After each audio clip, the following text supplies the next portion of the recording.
ఏ Keshava, పుష్పకి phone ఇవా. Seniors నుంచి phone. Pushpa, మన షాప్లో నెక్లెస్లు చైన్లు కొత్త మోడల్స్ వచ్చాయి బా. అట్లా అదే పుష్ప, మీ అన్న బిడ్డకి అడిగావు కదా చైన్లు నెక్లెస్ వస్తే చెప్పమనా, తీసివో, హ్యాపీగా ఫీల్ అవుతుంది.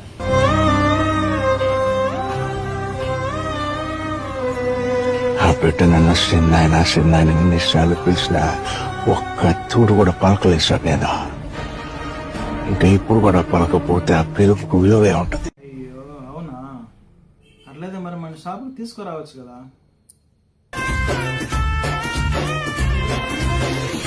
నా కోసం ఓ మంచి నెక్లెస్ తీసుకురా సామి. For more details follow my page and comment. Thank you so much.